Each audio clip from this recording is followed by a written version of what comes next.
Alors, je vais tenter de t'expliquer la métaphore de la pâte à cookies le plus clairement et le plus rapidement possible.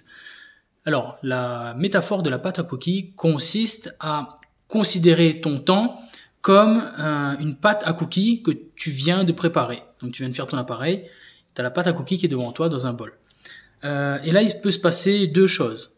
Soit tu fais pas gaffe et tu as envie de plonger dans le plaisir immédiat, c'est-à-dire que tu plonges ton doigt dans la pâte à coquille et tu commences à la manger, tu en manges un petit peu, puis de plus en plus parce que c'est trop bon, et tu la manges, tu fais pas gaffe, tu privilégies le plaisir à fond, plaisir immédiat à fond, et tu tapes dedans, et tu te rends compte à la fin que, merde, il n'y a plus de pâte à coquille pour faire des cookies, tu vois.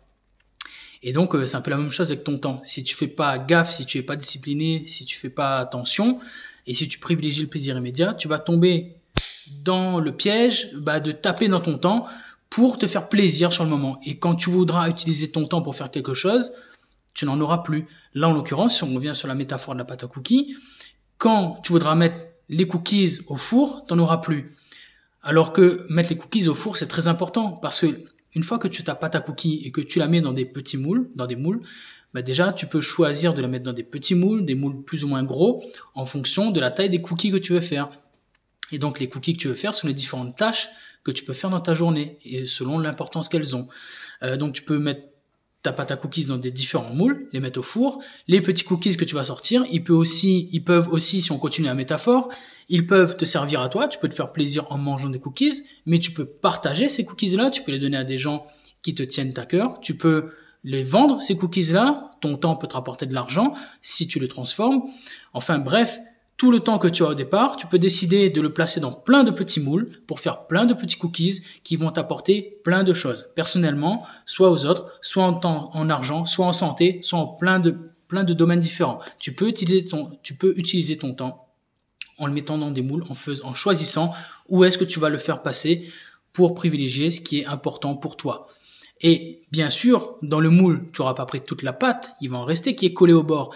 Et là, tu pourras te faire plaisir. Là, tu pourras manger ce qui reste, tu pourras racler le fond qui reste pour te faire plaisir, pour kiffer un petit peu, tu vois. Mais et ce sera pareil avec ton temps. Une fois que tu auras distribué ton temps, que tu l'auras mis dans des tâches importantes, il va t'en rester un petit peu que tu pourras utiliser comme tu veux. Et là, tu le feras sans aucune culpabilité parce que tu sauras que tu as déjà utilisé ton temps de la bonne manière pour faire plein de choses qui sont importantes et pertinentes pour toi. Donc, attention, ton temps est comme une pâte à cookies. Fais attention de ne pas le perdre en n'ayant pas de discipline, en tapant dedans sans faire attention à ce que tu fais. D'abord, prends ce temps, mets-le dans des moules, mets-le dans des tâches qui sont importantes pour toi. Fais ce qui est important pour toi parce que ton temps est très précieux. Et le temps qui te reste, une fois que tu as dédié ton temps à tout ce qui était vraiment important pour toi, pour ta santé, pour ta famille, pour tes amis, pour tes proches, pour ta santé financière, pour ta santé tout court encore, une fois que tu as fait tout ça, là, tu peux taper dans le temps qui reste et te faire plaisir. J'espère que cette métaphore te parle. Surtout, n'hésite pas à la commenter, me dire ce que tu en penses. Et voilà, je suis ouvert à discussion, discutons-en et on verra. Mais en tout cas, voilà, c'est une métaphore que je voulais partager avec toi. J'espère qu'elle te parlera. J'attends tes réactions. Et voilà, je te dis à plus.